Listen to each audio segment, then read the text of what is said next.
Welcome to Occasionally Posh, where we enjoy life, laughs, and shenanigans. I am your girl, Chassie B. And I'm Sunshine. I don't know why she does this to me. Welcome to another week, another episode. We are joined by two guests who have been on before, and we just had to bring them back. And don't let me forget to introduce them this time. But before we do that, we're going to start with a foreplay. And Chassie B, you're first. I didn't have one, so I'm going to make up one off the top of my head. Boy. Here we go. Scared. Here we go. Would you rather be a good singer and never share your talent, or can't sing and always share your talent? Well, we know what you would choose because I mean, That's part. all of that. Look, I would say because I was raised like it's all about in your heart. What's in your heart? They raised you wrong. That's a lie. They raised you Oh, wrong. baby, I'll be singing off tune, off key, put a little two-step with it, and be in that thing. Right. Okay. Exactly. Miss Mary. Oh, y'all know I'm finna sing my little heart out. No matter how bad it sounds, I'm finna give y'all all of these vocals, baby. You just knew you was gonna be right, man. I just knew you was. Y'all finna get these vocals. I know that's right. Get all of this. I know that's right. Here. Need some warm tea. Get it started, honey. I'm to you, okay? Mariah Carey. All right? No, that's right. Let me put some Sierra. You gonna be Mariah Carey. You're gonna be Mariah Carey Christmas special, huh? Don't come for us. Don't come for us. We can all sing. What that status say? It said, "Not me," sounded like Jasmine Sullivan when the music turned up real loud. Oh, okay. Giving you vocals. That be it. All right, we're gonna move on. Okay, those moments. Yo, we already know Sunshine can sing, so she gonna be throwing her vocals anyway. Okay. I'm a background singer. I'm a background singer. I saw you leading a few times. I saw you out there on stage. Right. Singing in the background. That's where I go. Okay. Almost sounds right. Yeah. Right up there with Beyonce. All right, I got one for you. So I seen this a while back. I know y'all seen all the drama about Tabitha Brown. So mine is, would you rather respond like Tabitha Brown in most of your awkward situations, or sound like Samuel Jackson? That look Are we talking about the actual sound of voice or the words? How you come off, how you respond? Well, right now I'm usually Samuel L. Jackson. I'm trying to give you Tabitha, but it ended up coming out a lot of Samuel. I'm a work in progress. Yeah. Same. Yeah, I think with my heart, I would honestly start with Tabitha, and then it'll kind of merge into Samuel. So always. I want to be able to say "bless your heart" in 100 ways without using a cuss word. So I want to be like Tabitha. Girl, bye. For the folks that know Chaz, do you believe she gonna use not one cuss word? I can try. I bet you I can go this whole episode without saying a cuss word. It depends on who. If somebody say something, y'all be real tonight, all right? Y'all be real. It depends on the topic. It depends on the topic. Oh, man. Because she did it with so much grace. Right. I would love to be like Tabitha. I ain't gonna lie, especially in my work environment. I don't really care about personally. Y'all just gonna get what y'all get. But every now and then it made me a little bit upset that people that I don't know like that can take me there. You know what I'm saying? Like sometimes I wish I could just be like, you ain't gonna take me there today. Okay. Mm-hmm. But yeah, it depends on what day it is. Bless your heart, baby. Right. But anywho, thanks, ladies, for joining us. People who are watching, please comment below throughout the episode. We're gonna do better this week and actually pay attention to the comments. So we'll be on the lookout on watch out. Last week we did terrible. We were just so into it. We didn't not even nothing. Okay.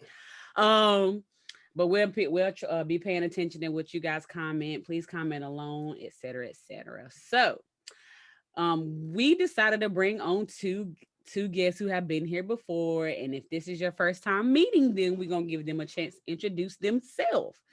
So Miss Mary Mack, aka Talk to the Lady, you go first. Mary Mack. Mary Mack. Please come talk to the lady. I'm the lady. I am Mary P. Jackson, MSW, LCSW, SOTP, CF. I'm having to look at the screen. So, licensed clinical social worker, sexual offender treatment provider, child forensic interviewer. I do all of that. Mental health extraordinaire, the lady, a little good, a little hippie, a whole ass therapist. Hey. Oh, that's right. She's the lady. Right. Yes. All right, Miss Regina, you go for it. Yes, Regina Morty, owner of Attractive Minds, Love and Respect. I do spiritual counseling and spiritual reading. So I give intuitive advice about your current situations and tools on how to move forward. Yes. And when I tell y'all she be on point, she had Chaz battle up over here with them tears in the corner. Yeah, she almost made me cry last time. I had to hold it back. Don't be calling me out like that. She be on point. She be on blame point. Blame spirit. Oh man, well, thank you guys so much for joining us again. We are so happy to have you. Thank you for having me. And last time we kind of brought y'all on for y'all expertise side. This time we're going to kind of just tackle a relationship topic. And you know, since we the ratchet of the group, we hoping y'all be the unratchet. Ratchet. Ooh. Oh man. Classy say I'm the classy one. Right. I am the posh of the occasionally posh. Girl. Okay, so I'm gonna share my screen. I'm gonna share my screen and I'm gonna let Chaz get the conversation started. Can y'all see it? Mm-hmm. Girl, you know I got in these contacts and can't see still. Okay, there we go. Okay, so the question that was posed was, what went wrong with marriage in this generation? Men don't trust women and women feel like they don't even need men anymore. What the fuck was the spark of all of this? And then Dapper Damo responded. He put a lot of responses up there, but one thing that stuck out to me that I thought was legit was men have to now get women to like them, and a lot of men aren't likable.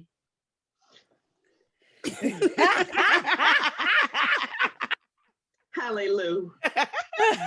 On today. Let's speak on it, ladies. How do y'all feel about this? Miss Regina, well, I think a lot of men aren't likable when they've been in something too long. When it's been like a consistent thing, then they become not likable, unlikable. No, I think when something's fresh, you know, they're likable because they don't really see, you know, you don't really see the red flags and all the other stuff. It's just all like, oh, he's cute, he's this. But then once you start really looking at him, you take off them glasses, it's be like, he got some trauma he ain't dealt with. He got some scars he ain't healed from. He don't know how to communicate. And what's all this running and back and forthness, and then it becomes not likable. Mm-hmm. And just for the record, Brittany passed. We is not male bashing. Don't come for us. We're not even finna dignify that with a response. But anyway, go ahead, Miss Mary. Men not being likable. I pretty much agree with what Miss Regina said. I'm not gonna say that. I think with anybody at the beginning of the relationship, situationship, whatever it is, you usually meet their representative, and the representative is always exactly what you want it to be. Is when you get into the meat and potatoes of the relationship that you be like Miss Regina said, I don't even really think I like him like that, or I don't really think I like her like that. It's because they don't. Malachi, I done told you, I'll make you cut that game off. Sorry, y'all. Go ahead. Yeah, it's once you really get into knowing a person that they become not likable, or you start to see the flaws and the traits and stuff that you might not find to be as desirable as you thought, or it's really something that you don't want to deal with. It could be trauma, lack of communication. I had wrote down, I'm sure that everybody's seen the post on Facebook that was going around a little minute ago that was talking about people think that all it takes to, have a relationship or stay in a relationship is to not cheat. And nobody talks about the lack of communication. You can't manage your money right. You don't know how to express your feelings. It was just some stuff, and that's stuff that you don't find out in the beginning of the relationship. You don't get into that stuff. That's right. You in the thick of the relationship.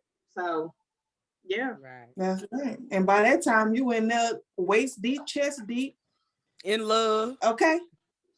Right. And you like, you start making excuses. Goddamn. Look, I didn't already cuss. Chaz did too. 2.2 seconds in. You right. Go ahead.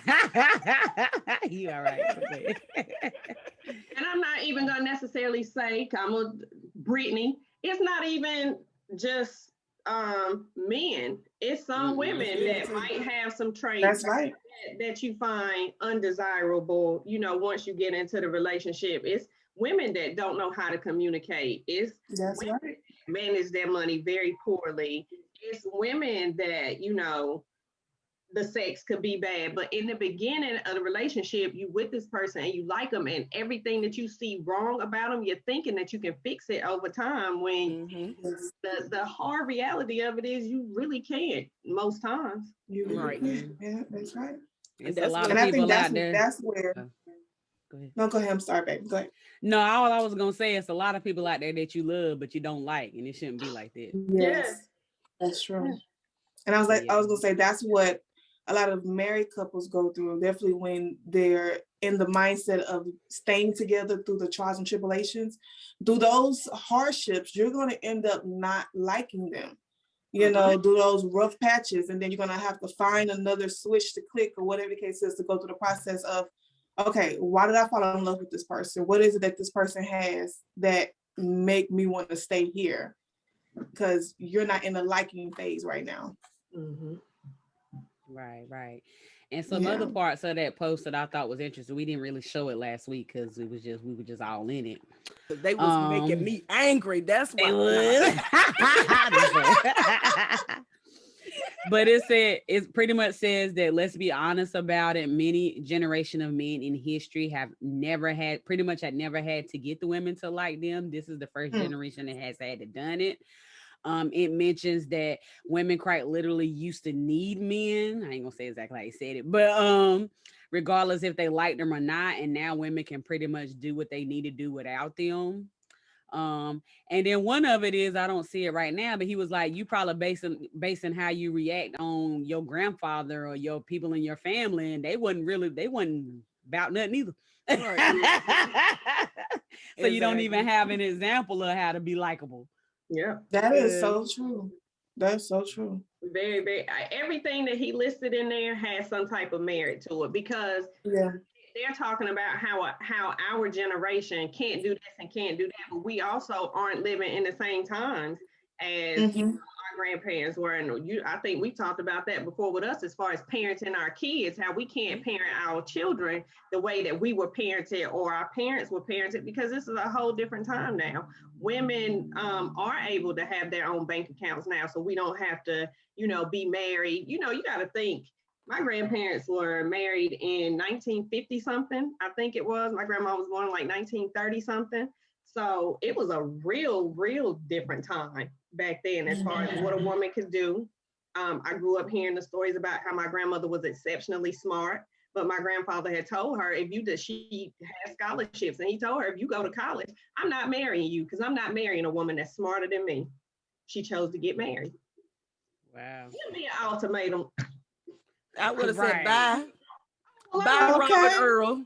See you later. who said Willie Earl? You know, I think the problem with this generation is that we got some rebelliousness inside of us. We like, boo, do you know who I am? Okay, don't even worry about it. Go do you.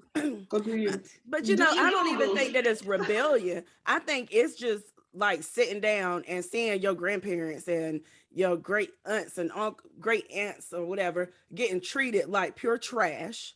But in their eyes, it's okay because this is what society perceived as what a man was supposed to do back in the day. And I see so much where so many older women are basically dummied down and probably wouldn't even know how to survive if their husbands was to pass away. Yep. Yeah. And that's sad. And I think that we see that, like we got the goggles off, we see all of that, and we're like, we don't want that. We're not going to be dummied down. We're going to be smart and all this kind of stuff. And then also the men got to be likable. We don't need you anymore. We may want you, but we don't necessarily need you. Yeah. So if I want you here, then I need you to show me why. What is it that what do I like about you? What are you bringing to the table? Right. And for a lot of men, that's intimidating because I don't. Yeah, it's great that you can bring. It's great that you have a table, but I would rather share a table with you versus depending on you for everything. And a lot of men don't really know how to deal with that. It intimidates them. It really does. And it only intimidates them because they don't come with vulnerability, with openness, with transparency, with guidance and all of that other stuff. It's just something that they're thrown into and like, oh, well, I'm the man, so I am only here to provide or whatever the case is, lay it down or whatever the case is. And then that's my role. When you have many roles that you need to apply in this relationship and add to this table. Yeah, what else can you do? I don't need you to provide. I can provide. So what else can you do? Right. What else are you bringing to the table? Right. That's why I say so much that I don't really believe. I know a lot of people look at me weird when I say this, but I don't believe in gender roles. And I know a lot of women say that, but I mean, I really don't believe. Like, if I got to cut the grass to get you to wash a dish, I'll be out there cutting the grass. Like, I just don't believe in that. I feel like that now, do I want to? I'm not sitting here gonna lie and say I want to be out there taking the trash out, cutting the grass out. But I just feel like that a relationship can coexist and not be so stuck into the ways of this. A woman's supposed to cook and clean and take care of the kids. A man's supposed to work and provide. Because number one, a lot of us are not living that lifestyle, but a lot of us try to push that. And number two, I'd rather you help me with the kids sometime. Help you cook dinner sometime. You things of that nature, instead of me being so focused on, you a man, all you supposed to do is do this, do that, and all that's of us do that. Like, I'm too tired of that. Either you gonna want me to be at the house being with the kids and being a wife, and that's it, or we gonna share. Okay, it's gonna be one or the other. People that don't have that mindset. It is a lot of people that are still stuck in the old days of, like you said, a woman is supposed to cook, clean, and take care of the kids, but we're also going to work. So I got to go to work and then come home and cook, clean, and take care of these kids. Now, granted, you go to work too. So why can't we split this responsibility? Why can't we take turns cooking? Why does it have to? Because I'm not just sitting in the house anymore. I'm outside of the home providing just like you're providing. So if I'm providing like how you're providing, then we need to be equals. And people really feel like men and women aren't equals. And we're not when it comes to some certain things like, no, I'm not finna go weight lift 200. That's not, but when it comes to shit like that, as far as in the house, we are very much equal. We doing the exact same thing. So what makes me the lesser than? Because I have a vagina? Right. It's power in that. Right. So, and also like women can hold masculine energy. Men can hold more feminine energy as well. And the intimidation comes in because a man may have more feminine energy than masculine energy. And they may feel like, okay, I'm not supposed to be feeling like this. It's not supposed to be happening. So I need to like rah to get my point across. And that's like never the case. And I think it's like if they find a balance to kind of understand, hey, this is, if you do this and I do this and we come together, then it will balance the house out, which is the equal gender roles or whatever the case is. It's not just men pay the bills, women do this. Yeah. All about that energy. And it's all about being considerate and putting it first. Like, it's going to be more natural for men to do manly things. It's going to be more natural for women to do more woman things. I'm not saying that that's not going to be the problem. Right. Most cases, it's going to be the women doing most of the cooking and cleaning. Like, let's just be real. But it's just you, the other person putting the thought in. Just like you want women to put the thought in to lay it down 3 nights a week, to dress up sexy, to make sure they look good. We want the same thing for men, to put the same thought into. Maybe she don't feel like cooking today. Maybe she want me to help the kids do it. It's all about just being considerate on both parts. That's right. And I feel like we lose that. It's always got to be a battle about who's doing it right, who's doing it wrong. Who's doing it right, who's doing it wrong. That's that silent competition within the relationship. Right. Unnecessary. Like you said, most women like me, I like to cook. I love to cook. That's how I show up, Chastity. She owed me some oxtails. That's how I show people that I love them, is that I cook. It doesn't matter if I go, if I work X amount of days or X amount of hours, 9 times out of 10, I'm still going to come in and cook. 1, because I like to. 2, because I'm a picky eater and I don't really care for, outside food.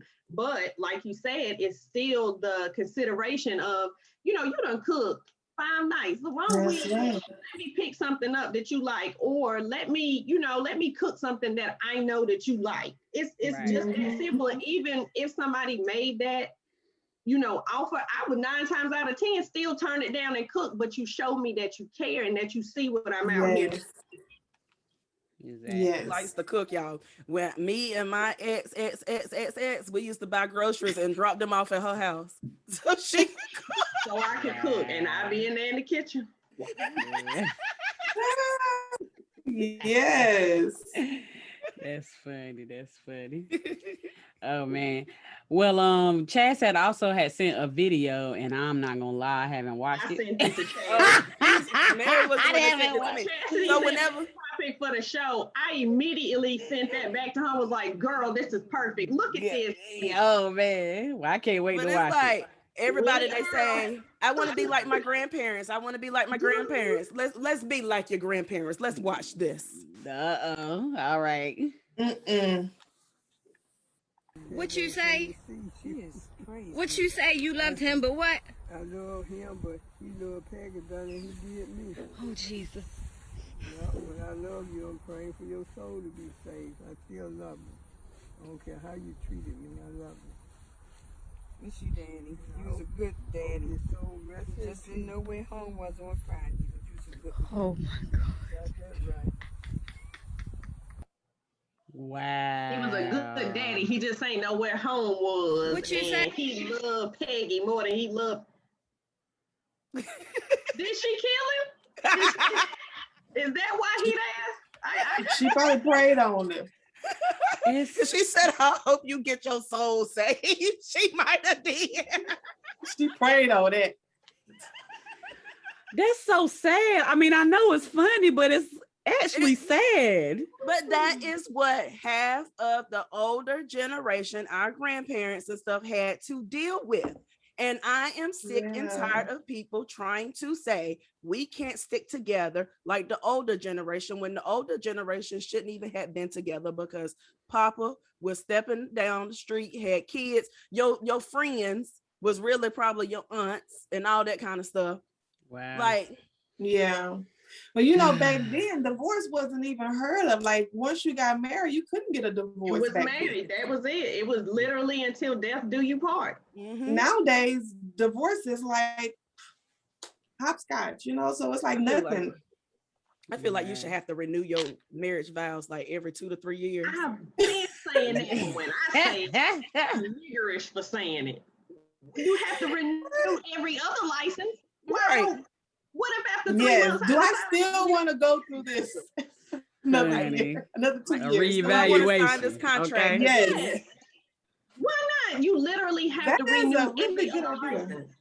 You have to renew your fishing license. You have to renew your driver's license, You right? have to I think it's every 3 or 4 years I have to renew my license. Why is marriage the only license that you get into and you stuck with, and it literally costs you the most? Like everything that you invest into a marriage, then if I decide that I got some bread and I don't want this joker to take none with him, I gotta worry about him taking But when I say that it should be up for review, everybody's like, oh my God, then you're not thinking about it the right way. And I'm like, no, y'all are thinking about it the wrong way. I think logically. That's why I go wrong in a lot of relationships is I don't really do feelings that well. I'm more logic over feelings. And because I think so logically, people are like, oh my God, you're so cold-hearted. I'm like, I'm a realist.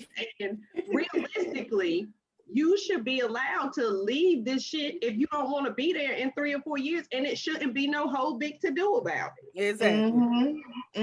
That's nothing but them government ties to the legal bondage, because we are supposed to be married spiritually under God anyway, when none of that would be possible.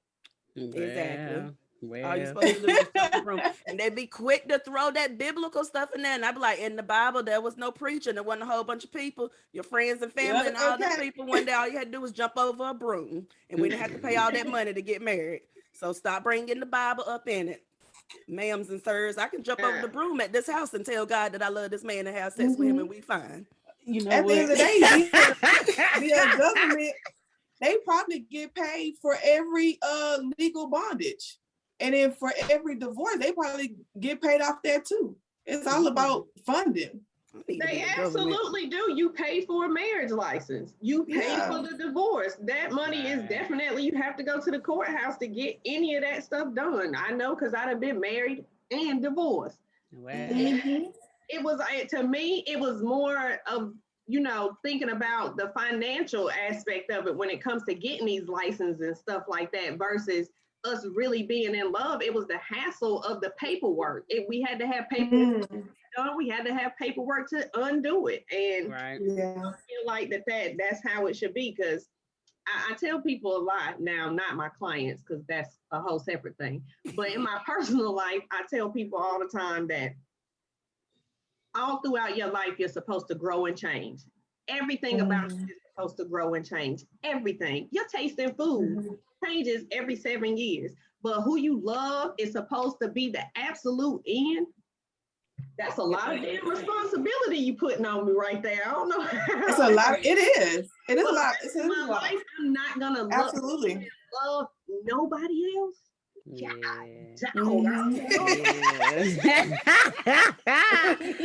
Well, I think Chaz had said this. I don't remember if it was with you, Mary, or with you, Regina, but she had mentioned about when we had one of y'all guys on last time, is that, we make such a big to-do about whenever we get engaged, we go to the pastor to get premarital counseling or whatever the case. I don't mean this close. I'm sorry, y'all. But a premarital counseling.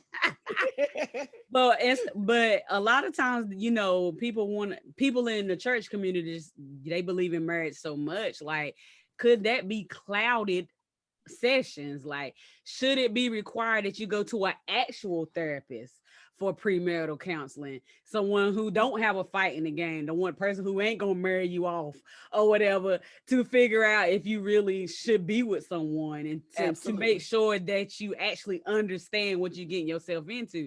Cause like you said, Mary, people change. Like, even myself, I could be transparent. Like, I used to be way more romantic and used to be way more lovey-dovey and want to hold hands and cuddle and things. And now I'll be like, get off me.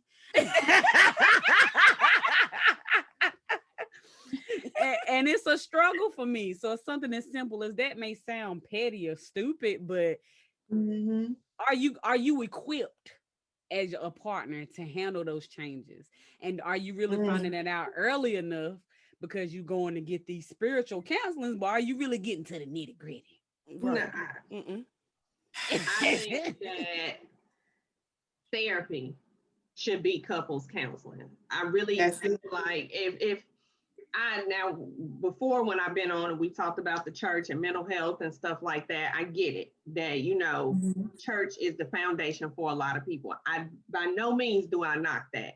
And if you want to go and talk to your pastor about, what it is you're doing in this marriage and all of that, and that's fine. But you also, Ms. Regina touched on it earlier, as far as trauma and, emotions and all of that kind of stuff. Please come talk to the lady. Let's talk about, some trauma that you might not even realize you have when it comes to relationships, or how you were raised and how that's going to affect you and your children from here on out, because that's not something that people really sit down and talk about when you in the thick of getting married, because the focus is, I love you so much, I want to marry you. But like Sunshine and Miss Regina said, 10, 15 years, sometimes not even that long. Not even that long. But years 5, 3. One day. Now we got to sit down and talk about this trauma that I didn't even know you had. Now I got to help you work through this trauma that I had no idea was even a real thing. You know what I'm saying? And a lot of people can't deal with that. It's a lot of relationships that have broken up because of mental health issues. A person is like, find out that they partner or whatever may be bipolar. Oh, I ain't signed up for that. And then, you got to think about, you can pass some of these traits, genetically, you can pass some mental health issues down to your kids and that kind of stuff. That's a lot of stuff that people don't talk about.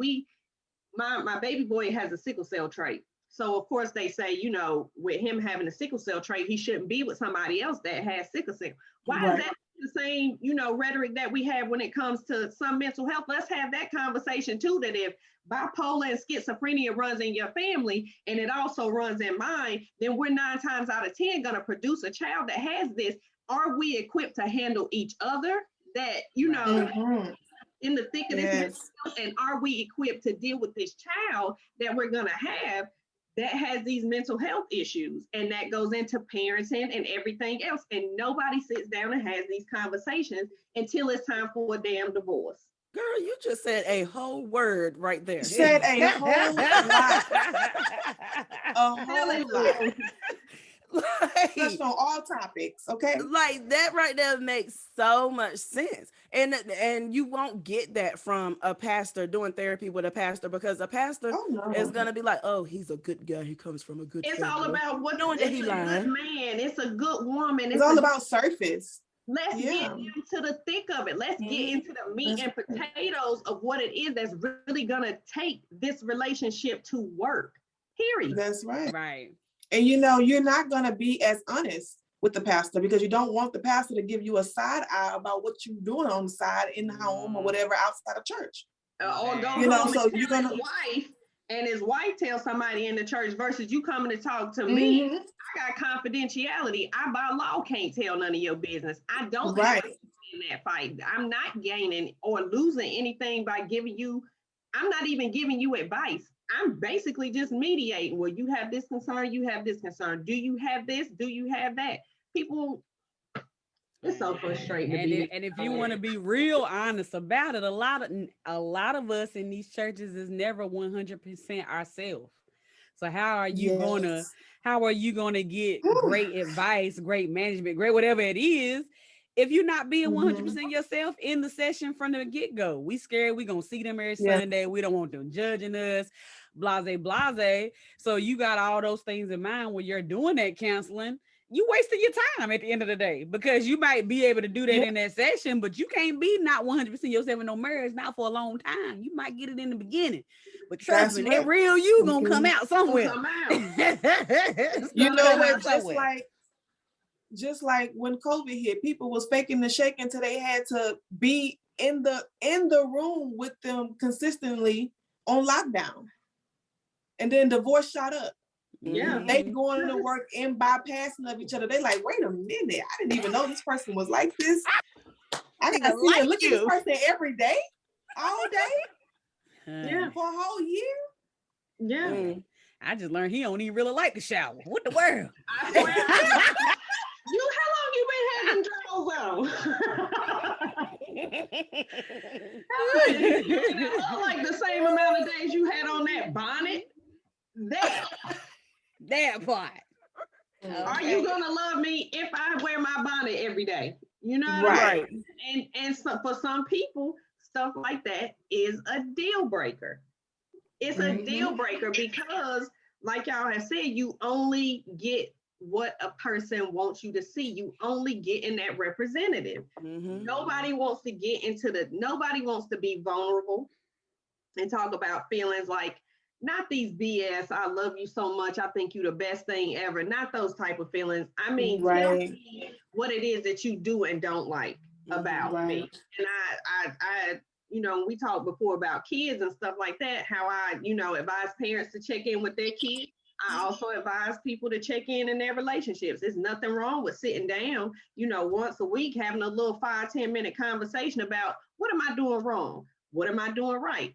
What can I improve on? Nobody wants to have those conversations. And then sometimes, even if you are having those conversations, it's not being heard. Are you hearing what I'm saying? You're listening, but are you hearing it? Are you internalizing it? And are you going to make the changes that I'm telling you that you need to make? Or are you going to jump on the defense and now you in your feelings because I said X, Y, and Z, when if you had learned how to communicate with this person in therapy, we could have worked through that. But nobody wants to do that. I hate that I just hate that, and I still struggle to this day. Like, why can't we just be 100% ourselves when we date?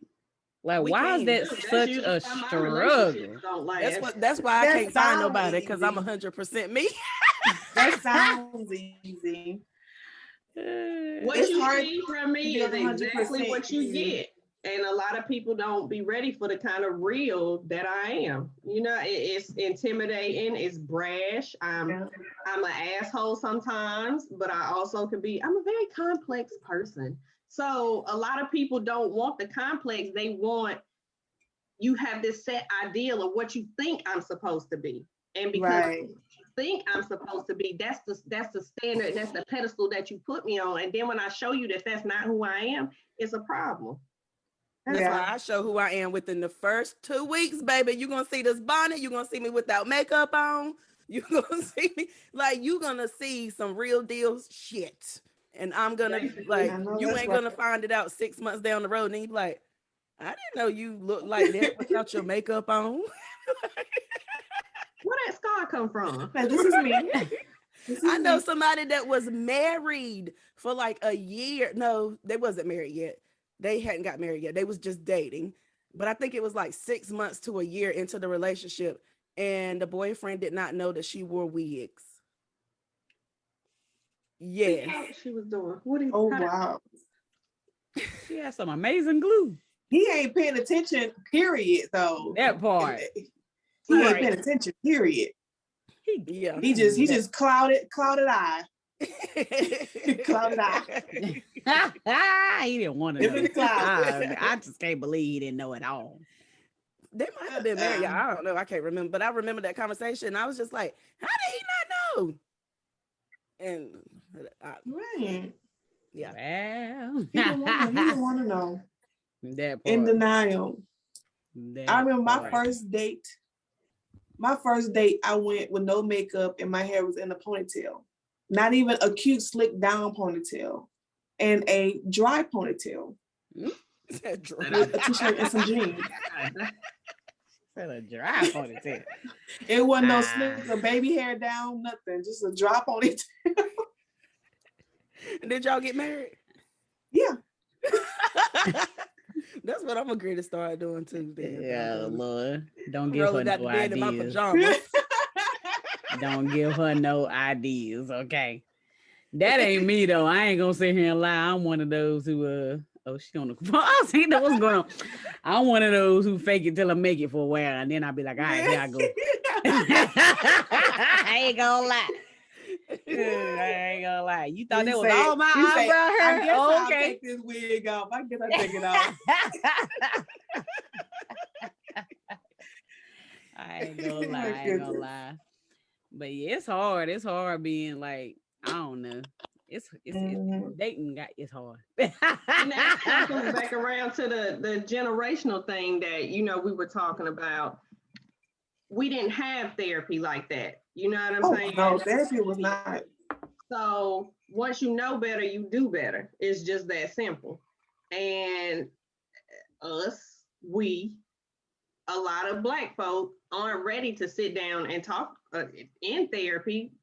We don't want nobody in our business. It's still what goes on in this house stays in this house, even in a marriage. Like, I talk a lot about my grandma and my grandpa because they were my mom's parents. They were who, I was primarily around. And I grew up hearing the stories of my grandmother died with no teeth in her mouth because my grandfather had knocked all of them out. Oh, wow. And she was with him until the day he died. He didn't die until 84. But her whole thing was, I married, that's mine. I'm going to stick beside, like, and I hear my aunties talk about how he would, bring women to the house and make my grandmother take them a plate and try that now. Try it now. How does that work? She was a free woman? But if you would have ever met my grandmother, she didn't pass away until I was 17. She was one of the most strong-willed women that I knew. And I don't know if that strong will came into play after he passed away. And she was like, I don't got to deal with this shit. Or if, it was something that was going on before, because like I was like 4 when he passed away. So I don't have a lot of memories of them as a couple. You know what I'm saying? I just have a lot of memories of who she was afterwards, because that's who raised me. But listening to my mom, them talk about the shit that my grandma put up with in a marriage, it blows my mind, because I know that that's not anything that I would be willing to deal with today. Right. Yeah. Today, baby, your times change. You see there's so many death rates in regards to relationships now because of people trying to pull that stuff now. Yeah. Right. And then generationally, you got to think about, like I said, mental health wasn't something that was addressed.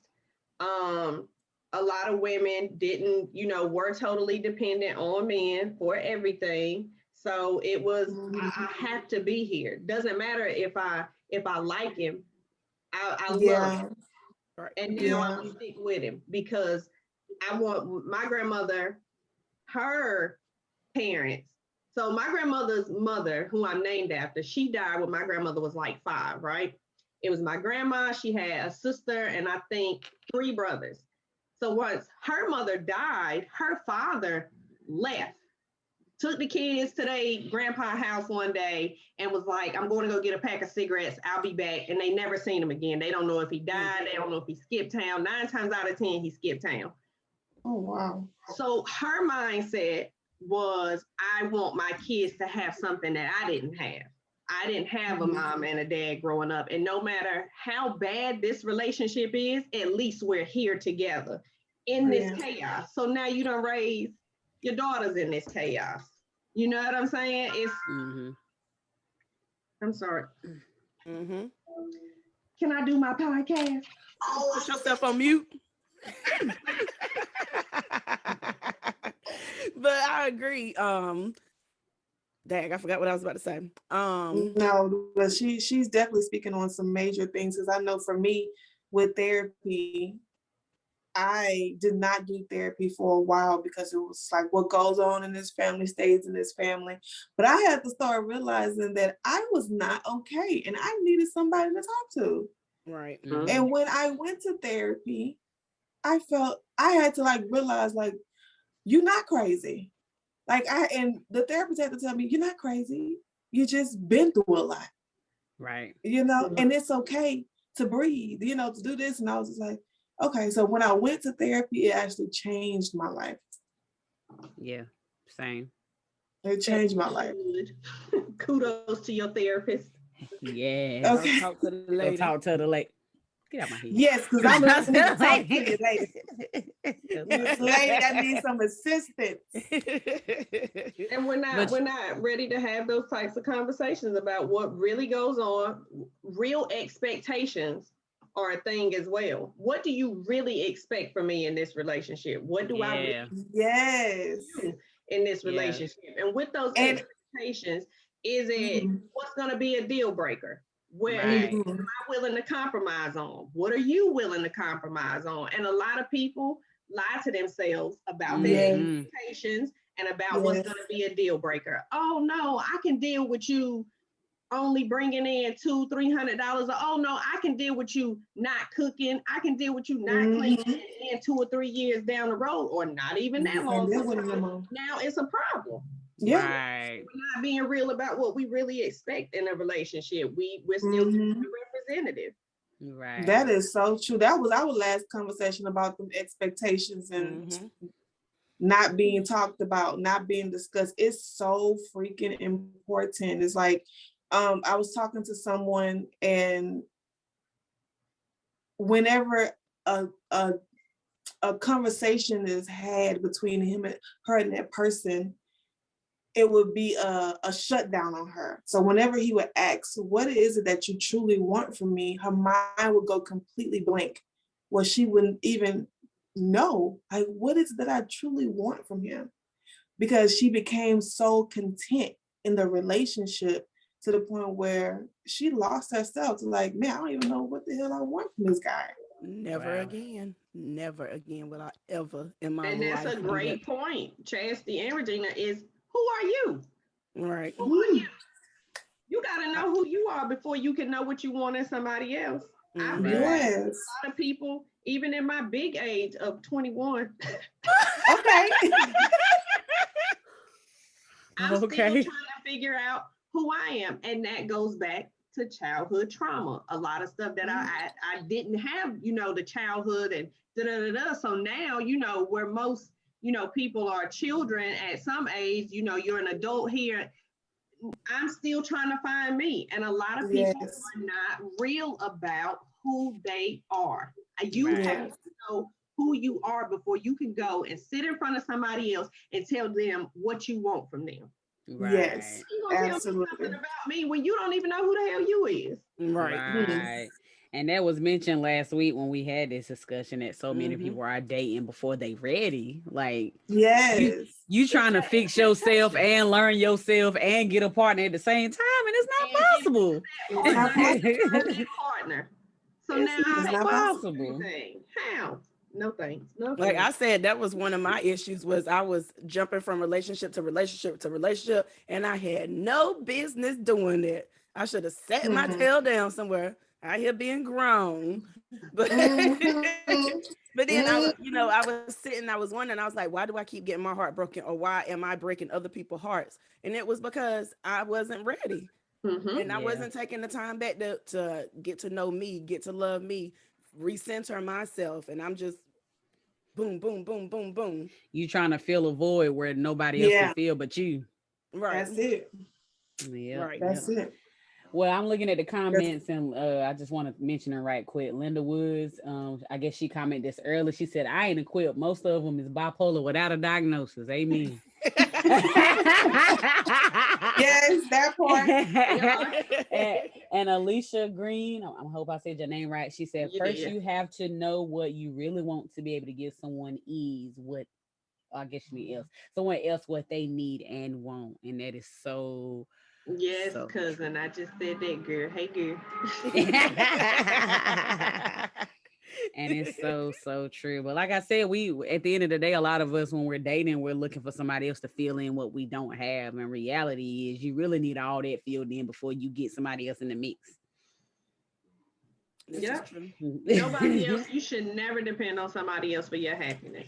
Never depend on somebody else to make you feel complete. And I know that that's what we've been taught forever and a day about a relationship. Once you meet the person that makes you feel complete, but what's wrong with feeling complete before you even get to that point and simply having somebody that adds on to that completeness? Right. Why is that a bad thing? Why can't we be two complete people?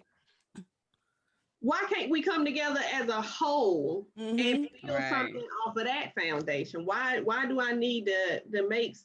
I don't understand that. And I hate that, because it's a recipe for disaster that we get with these people, and we expect them to fill a void and they expect us to fill a void, when at the end of the day, I didn't sign up for that. Right. That's like a lot of the times, like you said, somebody's looking to fill that void. Like, you might meet somebody who needs like an emotional void filled. Yeah. You're not an emotional person. Right. And it's like I can't feel that void because that's not who I am. And then that person is sitting over there feeling all incomplete and everything and feeling like they ain't loved and it's the end of the world and all blah and shit. But but it's like, you know, that's something that I didn't sign up for. It's something that I can't handle. I can't do it. Go out there and talk to the lady, doggone it. Love languages are very important. That's kind of sort of what you're speaking on. A lot of people think that that's some BS, but knowing how to love your partner is very damn important. Like I seen a little meme a couple of times that says that there's nothing worse than, you know, buying a chick a handbag when she really just wanted a hug. Ain't that it? I want that handbag. I really just wanted some comfort, but you don't know my love language. You don't know that's what I needed from you because you don't know my love language. And I think that you can have several love languages. I think that your love languages can change depending on the relationship because you might be getting that aspect of it over here, you know, in this relationship. You might find somebody that already feels the love language that you have as far as material stuff. But then, you know, what if attention is what you want from them? Right. It's ever changing, but a lot of people don't take the time to have these conversations. Don't know who it is that you want or what that person wants and expects from you. Exactly. Right. And that not only helps you to figure out, like, you know, that not only helps your partner figure out how they need to love you, but it also helps you figure out whether you can do what the other person needs. Can I meet your expectations? Can I meet your expectations? Yeah. I know that's right. We spoke on that. That's so important. I think people just want temporary love. They just want to feel the butterflies right then and there, and they're not thinking about long-term longevity. They're just thinking about the right now. You know, so those conversations are not important to them until there's a baby or something that comes into the place, and they're like, well, what do you do? Well, what do you want? What do you do? You know, and it's like, and then you see why they're single, so many single parents, because they didn't have this conversation before they just jumped into the bed. Right. I had saw this thing the other day. This lady had sent in a question to Zane. I think it was Zane. I don't know. But anyway, she was talking about how it was in one of my groups. But anyway, she had dated this guy, had multiple kids by this guy. He kept quitting jobs, never kept a steady job. Now she got 3 kids by him, and she mad because he ain't got a job. He ain't never had one. Right. And I'm like, sis, maybe she expected that he was. But he never had one. In after the first one, he was still jumping from job to job, and you laid down and had another one, and then laid down and had another one with him, and then you mad because he can't give you $20. Ma'am, you should have knew that with the first one. It circles back to what I said earlier about you get with these people and think that you can love them into a change. You ain't finna change no damn body that don't want to be changed, and that's the gotcha on that. That's it. That's it. I don't want nobody that's going to change per se for me. I want you to change for yourself because you see that that's what you need to be doing. Don't change for me, because then that's going to be temporary. And not only is it going to be temporary, then I got to sit up and listen to you talk about what the hell you done changed for me. Right. For me, honey, make you feel bad about it too. I did it for you. You should have did it for yourself. You should have did it for yourself. Stop smoking for me. You needed to stop smoking because you need a job. That type of stuff. Right. That should be for you. I had somebody straight up tell me I stopped selling drugs for you. Like that was a bad thing. Did you? So prison wasn't nowhere in there. That wasn't a worry for him at all. Yeah, you just wanted me to love you. Yeah. You wanted a bottom chick. Gotcha. But you not for prison, child. I cannot. I ain't worried about and you know prison. what? See, this is the reason why Kevin Samuels be going so hard on women, because of that statement you made right there, Chastity, about the woman having kids and knowing he didn't have a job, wasn't gonna get a job, couldn't keep a job. That's the reason why he be going in. Yeah, some of his stuff be all right. Yeah, he be harsh. I ain't gonna lie. He be doing a little too much. He be dead wrong sometimes. Mhm. You know, I've never sat and watched any of his videos. I Don't don't do it. really. I only about watch She ready to be two, mad. Don't do it. and Yeah, then like I think every he'll once be in a while I fussing. see a clip and I I don't laugh. want to see his credentials. You want to hear giving out all of this great Yeah, relationship image consult. advice. Where you went to They school, acting like sir? he image consult. What are your credentials, sir? Yeah, like he A preaching from the Bible. Hoodology. Yeah, what did you pass? Yeah, I've never watched any of his videos. I don't get into Iyanla. I've never really gotten into I'm sorry, I got distracted. I've never gotten into Iyanla. I've never gotten into Kevin Samuels. I've never gotten into Derek Jackson because it's easy to get on social media and say whatever it is that you feel. And social media has given a lot of people a platform to make them feel like they can do whatever, and it's unwarranted. And this is a conversation I've had on here before. In order for me to get on anything and say anything, I got to be real careful with what I say because they can come and snatch my license, and this is my livelihood. So these jokers get up here and get these women all of this terrible ass advice, and they get men too. And people really feel like that's the gold standard because this person has a lot of followers, you know. Right, and I can't get with that. I just he irks my damn soul, y'all. I never listen to a video, but he irks my soul. It's not even him that irks my soul. It's his followers. And they be thinking that they are what is it? Men of value men. And their checking account is negative $50. Like, how can you tell me what's of value when you ain't even got the money to be of value? That's what I was about to say. What are these men of value? What is that? What do they have? From what I understand, it's all financial. Everything that's value is financial. And I don't think that is what is considered or what makes a person valuable. I don't think that it's financial or looks. It's financial and looks. And I think that's where people mess up at. And that's why society is so screwed up and people are in loveless relationships and miserable because they go after looks or financial stability. Right. Which circles back to what I said about you giving, went and bought me a whole damn Birkin bag when I really just wanted to sit down and have a conversation with you. I really just wanted you to put your arms around me. I really just wanted you to tell me that I was pretty. But because I'm basing it off of your financials or your looks, and let's be quite clear, it's a bunch of ugly millionaires, and you get caught with the whole, Jay-Z said ain't no such thing as an ugly millionaire. That's what Jay-Z said. Right? Jay-Z, you still look like Joe Camel with or without the money. Don't come for Beyonce's not Joe Camel. Don't come for Beyonce's husband. That's a whole, like I said, I've never watched any of the videos, but you sit and pushing this narrative that's what makes somebody quality is because they got a little bit of bread or they look a certain type. That doesn't matter.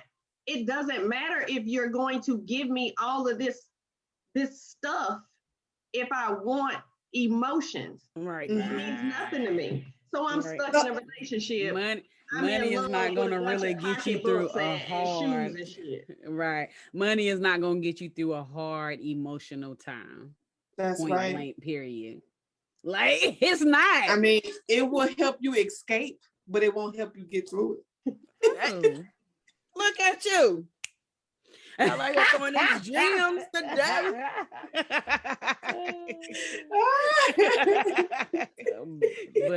But it's so real though. Like we just so like Regina said earlier, we just so in the moment when we're dating, man, and we just not thinking about long term at all. Like, and I can understand. I know that some women or some people, I ain't saying all, because some women just want money in relationships, but sometimes it's you dated that one guy who wasn't about nothing, that didn't keep a job, couldn't even buy your baby no diapers. So now you're like, I ain't dealing with that no more. And then you end up going all the way to the other end of the spectrum. Okay. Trying to fix the problem that in reality was you just weren't with the right person. Right. And I feel like that even comes from dating, like seeing our parents date, like what you were saying, Mary, like, your grandma would, however she was treated by her husband. Like, we try so hard to be opposite of that in relationships that it hurts us as well. Like, like we're not really getting taught how to date. We're not really getting the true tools that we need. We're not really getting, you know what I'm saying? We're not really focusing on what it means to be in a long, successful relationship. Sometimes we just focused on what in the moment. That's true. Or we focused on what I ain't gonna deal with. And sometimes that can be a hindrance as well. That's right. Be real. Yeah. People are in love with the idea of being in love. That's basically what it's saying. It's all those butterflies, those warm, fuzzy feelings that you get in the beginning of a relationship is what we think that we can base a long-term relationship off of, and that's not it. That's not the meat and potatoes of a relationship. Because I wish I had some chords. Those warm, fuzzy feelings are gonna fade, and then there's gonna be things, trauma, etc., that we're gonna have to deal with. And do I want that? Am I ready for that? Right. I have a question. So for the people that are searching for those emotions within a relationship, and they may have a partner that's emotionally detached, how would we suggest they find a way to communicate that to their partner? Communicate which part? That they're emotionally, that the person that they want, hugs and kisses and affection and long walks in the parks and talks and stuff like that. That's the conversation. Why? I don't understand why it's so hard for people to sit down and have a conversation. Not everyone listens and comprehends. Right. So if that's the thing of that is, if you are consistently draw pictures. If you're consistently talking to or drawing a picture for somebody and they don't get it, that's not the person for you, and that's okay. If a person is not meeting your needs, it's okay to walk the hell away instead of sitting there being miserable or trying to love somebody into changing when you communicated for years or months or whatever the case is that they're not meeting your needs. Why is it so hard to get up and go on about your damn business? I'm not fitna. Girl. That's fitna. Continue to sit and waste time having these same stupid conversations. Either you is or you ain't. Either you do. And if you are not, I'm not finna get on the phone with Chastity and Brittany and Reagan and Ebony and talk to these ladies about what you're not doing. You know what I'm gonna do? Let you take your ass on about your business and go find somebody that will. It's just that simple. We make relationships so hard when it's really not that hard. Communication is the foundation for everything. And if we communicate it effectively, it will solve so many problems, but we're not ready to have that conversation because we're so caught up in the butterflies. Oh my God, I love him so much. Girl, he's so fine. Girl, too bomb. But then, and some people don't know how to walk away from a positive relationship. They have to wait for it to turn negative. You know what? Mouthful. Podcast. One of my other favorite podcasts, besides occasionally Posh, and it's called The Read. And I had listened to it. It was probably some years ago because they've been around for a couple of years. And Crystal has said something along the lines of, when women are in relationships, we feel like it has to be some huge traumatic thing to happen for us to leave, even if we're already unhappy. If you sitting there already miserable as hell, you got to wait for this man to run his car through your mama's living room in order for you to leave. You feel like you need a justification to leave. The justification has been from day one that you wasn't fucking happy. Get up and go, sis.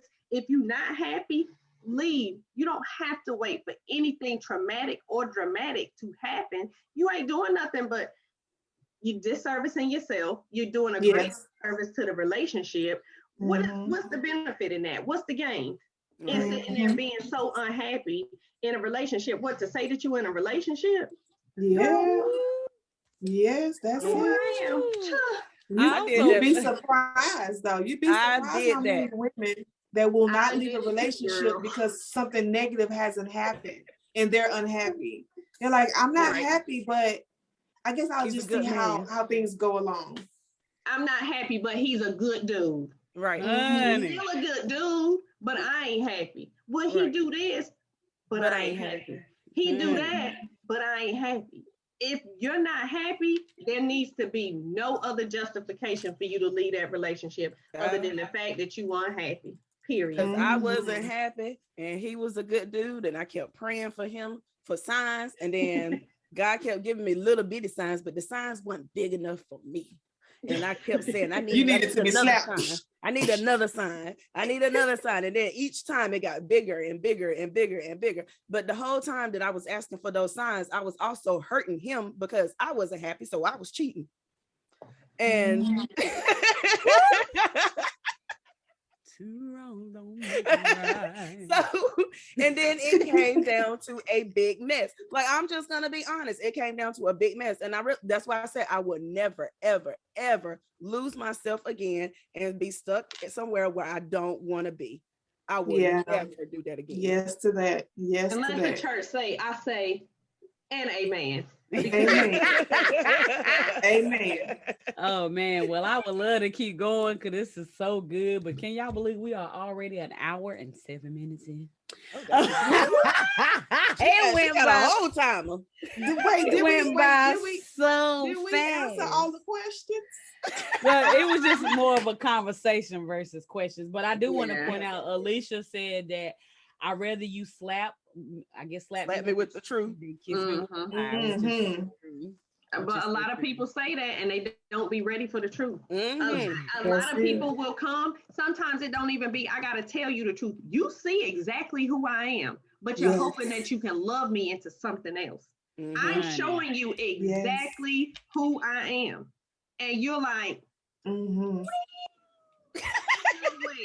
you see exactly who I just told you who I was, but you want to change me. And because you want to change me, I got to change. I don't want to change. So now, I was about to say, but sometimes you're not saying it plain like that either. Like, especially for women are really bad for roundabout saying what they mean. Like, not just being direct.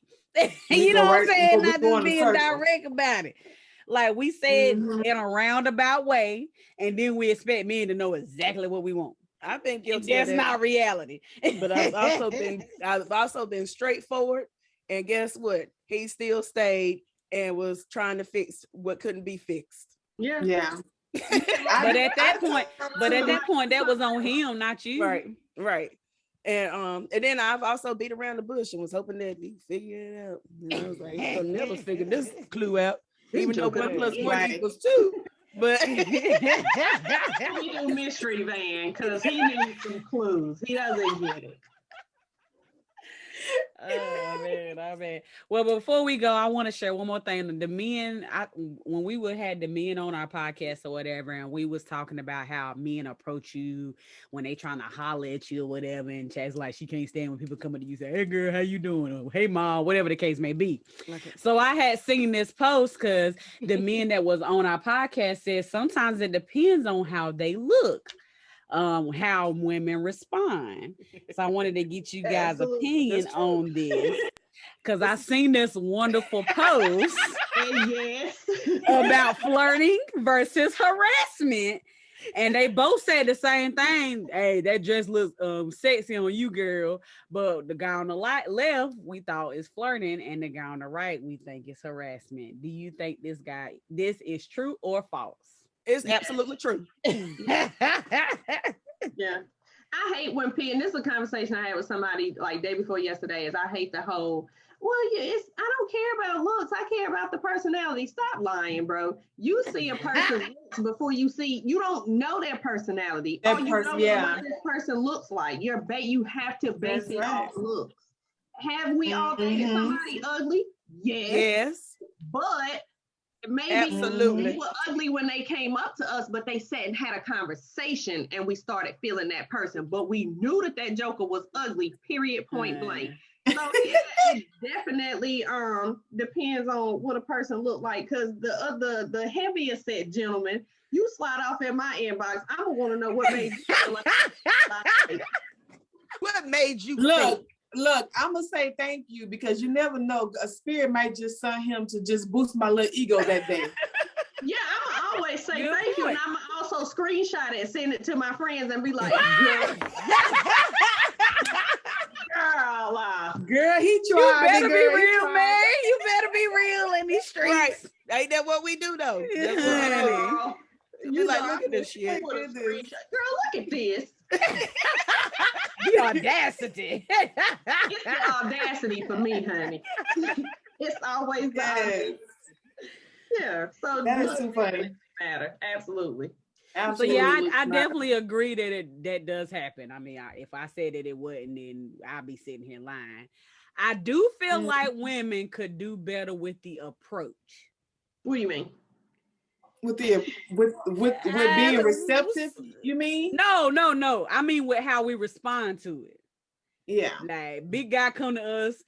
I mean, in reality, you may not be into neither one of them men, but you might be like, ha ha, to the cute guy. And he'd be like, I can't believe you tried me to the big guy. Like either way, you wasn't interested. But why do we go out the way to be more rude to the guy who he ain't interested in? And we are to the guy. I'd be rude. I don't do that. I ain't saying we do. I'm just Yeah. saying in Yeah. general. I've Yeah. seen it Yeah. a million times. I'm just trying to saying in think back. I general. don't think I've ever been. Well, I might have Yeah. been. No, I ain't gonna lie. I was rude one time, and he stalked me, y'all. He tried to kill me. I was working at Walmart, y'all, and this guy, he was heavy set like that picture. He Oh, tried Lord. to talk to me, and I was already annoyed, and I asked him to leave me alone, and then he kept saying, "You so beautiful, you so beautiful." So then I went off. So then this man came to my job a couple of days and just sat there and looked at me, and then one day he stole a Walmart vest and was able to get in the back. Oh, he was crazy. Yes, they had to call the police on him and everything. Wow. Yes. Like he was beyond Times of crazy. chastity. The what? What you say? What'd you say, Miss Regina? I said he was beyond crazy. Oh yeah, he was crazy. The police picked him up. He was wanted. Somebody And said, I guess in response to us, said because you want to be funny to your friends, and that y'all see it. Mhm. Yeah.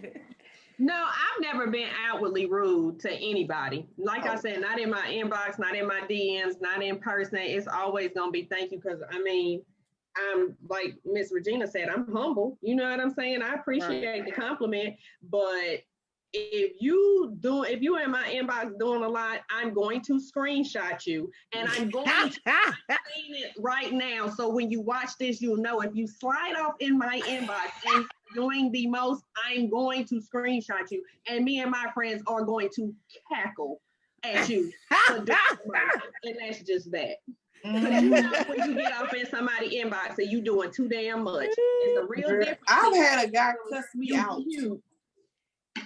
Child, that right That there is a happened a whole. couple times. Cuss me out Yeah, in my that happened a inbox couple because times. I'm leaving him on red. Bitch, you know you see me and You saw me ignore you. Why do you keep sending me? Hello, good morning, gorgeous.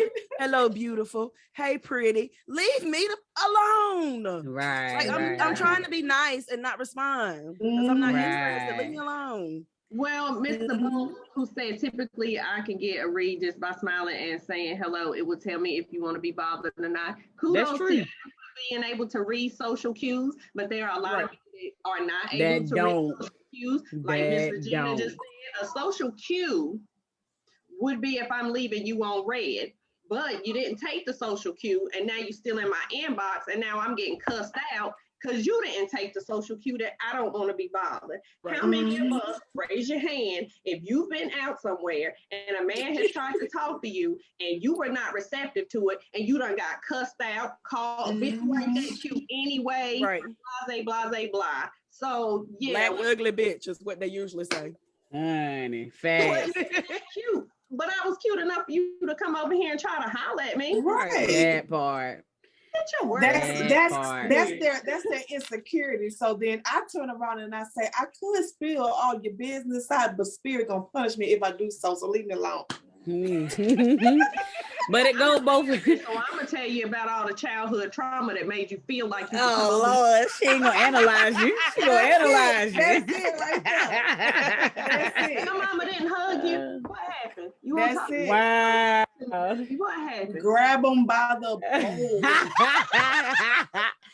But I Yeah. want to say it on the flip side too, because I don't want people saying we just male bashing. Because women, we do the same Yes, thing. we're not a male guy, bashing. a guy can be hollering. I mean, a girl can be hollering at a guy, and he's telling her that he's not interested, and they see that as a challenge, and they gonna try even harder. It happened both ways. It happened, but me, no, I don't do that. If you refuse me, I've I'm seen done. women But where they be I've like, seen "Oh, it happen. I don't know. I like a good competition. I ain't gonna lie. I like a you good turn into competition. the heavy set dude over there that they ain't want to talk to in the first place, and then you go to nigga. You see me talking to you, right? No. Friend, don't do that. Don't do that. What happens a lot though for women is that we turn into what we can offer them in the moment. Like I've seen a lot of my friends be like, he acting like he ain't interested, but he got it last night, thinking that was gonna fix the problem that he wasn't interested in the first place. No, he ain't interested. He's just gonna talk about it. Know your audience. You gotta know your audience. Right. That's it. I done been there before too. Well, did it work for you? And she's No, single, but I done had my rough patches. I done grew. I done grew. Doggone it. How many of y'all really shoot? Well, y'all are married, right? Miss Sunshine, you married. Miss Regina, you married. Chastity, how often do you shoot your shot? Not often because I get scared. Actually. Yeah. No, I don't like rejection. So if I shoot my shot, then he better say yeah. He better say yeah, or I'm gonna shoot his toes off. It's funny that you say that, because I thought that was just a woman problem, but the guys corrected me really quick that they are way more fearful of rejection than women are. But I just assume, and I guess because that's the only side that I see, that guys don't have no problem hollering at people, that I didn't feel. I thought it was worse for women, but they say it's pretty even actually. Guys have a lot more confidence, but they don't like rejection. Women won't even have the confidence to jump off the porch to get rejection because we're scared of rejection. You see what I'm saying? Like it'll be, dudes out here that like, get gone somewhere, but he's still gonna shoot his shot on some shit. Why I can't? You know what I'm saying? Women will look at a man and be like, oh, well, he fine, he this, he that, but I ain't gonna say nothing to him because of whatever. We're gonna wait for them to come to us unless you really, or you see somebody that you really, you know what I'm saying? It's like, ooh, then you gonna try to shoot your shot. That's how I'm gonna shoot my shot. I'm ready. I'm gonna shoot my shot for a week and see what happens. I feel like we should. And let us they know. can sit for a week. I'm just gonna do it to random people. Please do it, Nancy, and record it while you do it, bro. Yes. Okay. Let us know. I can't. I'm gonna shoot my shot for a week. I'm be like, yo, I'm gonna do some corny pickup lines too. I can't wait. You said as a woman, you don't have to deal with it if you just do you and posture for what you want. Yeah, that's a lie. We don't have to deal with what? Whatever it is, it's a lie. Because you can be the most posturous of whatever, and niggas will still try. Posturous? What is that? I don't know, but niggas is still gonna try. Lee, they need you to clarify. They need clarification. Oh, rejection. Okay. We don't have to deal with rejection. You still think there's a lie, Chance?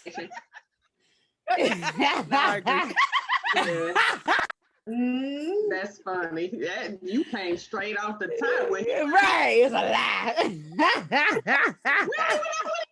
About. She said she didn't try it before. It's a lie. Oh, that was funny. That was funny. Well, this has been an amazing conversation, y'all. I sure hate to cut it off, but we be trying not to be over too long. So we'll have to bring you ladies back. Thank you so much for joining in on this wonderful conversation. I'm a friend of the show. This is my third time. Third time being on here. We got to go for it. Even 4. I'm getting ready to start an online petition that y'all got to have me on. Like, like every 2 months or something. You know what I'm saying? So it don't seem like I'm gonna ever get around to starting mine. I'm just come on here. And, All right. I know that's right. I know that's right. Conversation, Miss Regina, girl, I'm gonna inbox you. Please do, because look, we need to help each other. Okay. There you go. There you Ain't go. nothing like a good barter system in the Black community. You understand? Like, help one another. Absolutely. Right. Well, since you were saying that, go ahead and tell people where to find you guys. Whatever social media you want them to have, et cetera, et cetera. I have Facebook, Attractive Minds Love and Respect. My website is attractiveminds.lr.com. And I also have Instagram, which is spiritual_goddess with 3 S's. Awesome. What about you, lady?